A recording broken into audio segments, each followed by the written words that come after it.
When you think of the Renaissance, what comes to mind? Masterpieces by Michelangelo and Leonardo da Vinci? The flourishing of art, science, and philosophy?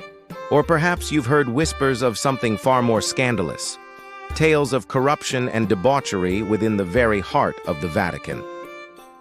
Today, we're diving deep into one of history's most sensational topics, the so-called Papal Orgies of the Renaissance. We'll separate fact from fiction and explore how much of what we think we know is actually clever propaganda. Let's set the stage. The Renaissance, spanning roughly from the 14th to the 17th century, was a time of immense change in Europe. It was also a period of great upheaval for the Catholic Church. The papacy had become a major political and economic power, and the position of pope was one of immense influence. This concentration of power and wealth naturally created an environment ripe for corruption. Popes were no longer just spiritual leaders.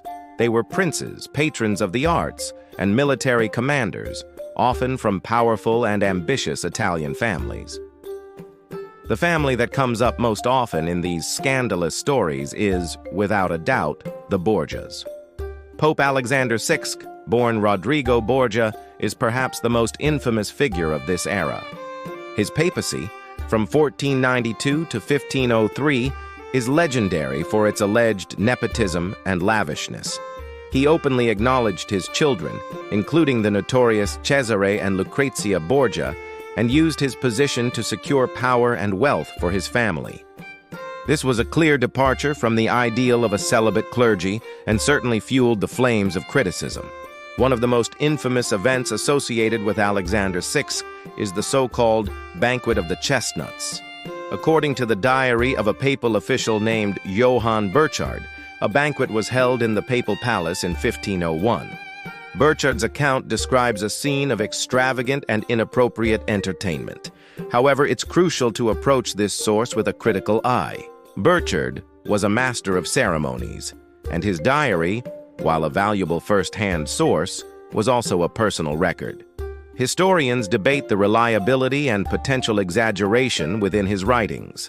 Was he recording an event exactly as it happened, or was he embellishing details to create a more shocking narrative? It's a question that makes untangling fact from fiction incredibly difficult. So, where did these stories come from? A major source was the political enemies of the popes. In an age before mass media, rumors and pamphlets were powerful tools of political warfare. If you wanted to undermine a rival family or a powerful pope, what better way than to accuse them of the most shocking behavior imaginable? These stories were designed to damage reputations and turn public opinion. For example, Pope Julius II, a rival of the Borgias, was instrumental in spreading negative stories about Alexander VI to legitimize his own papacy and erase the legacy of his predecessor. Furthermore, we can't ignore the role of the Protestant Reformation. Starting in the early 16th century, figures like Martin Luther challenged the authority and practices of the Catholic Church. To justify their break from Rome, Protestant reformers highlighted instances of papal corruption. Stories of lavish banquets and moral failings were perfect ammunition. They painted the papacy as a corrupt institution that had lost its spiritual way, making the Reformation seem not just necessary, but righteous.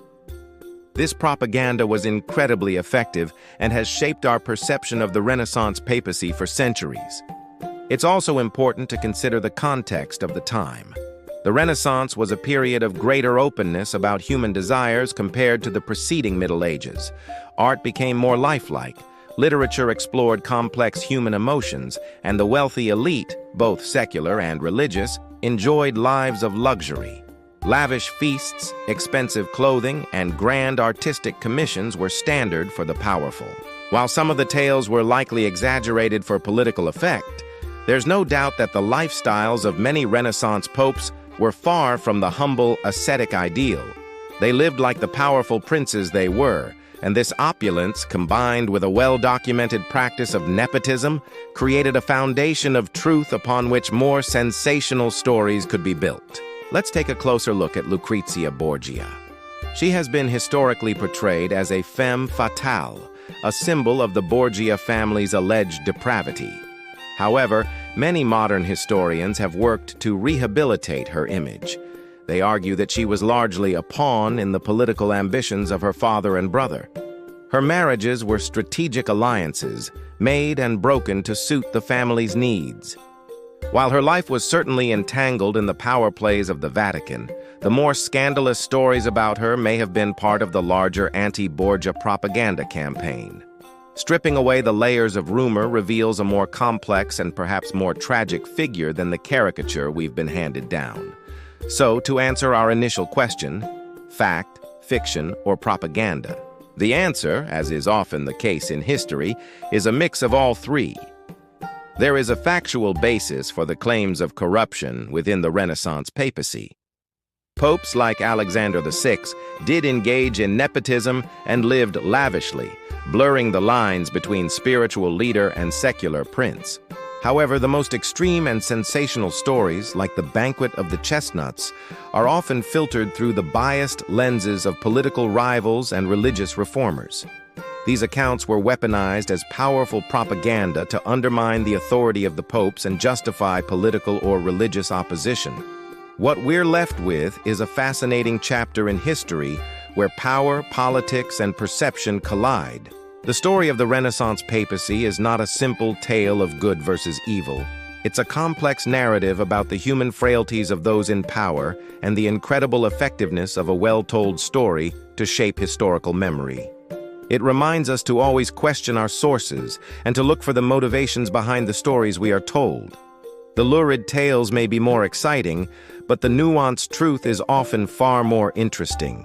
Thank you so much for joining me on this deep dive into one of history's most intriguing and controversial topics. If you found this exploration interesting, please give this video a thumbs up and consider subscribing to the channel for more journeys into the past. Don't forget to hit the notification bell so you won't miss our next video. We'll see you next time.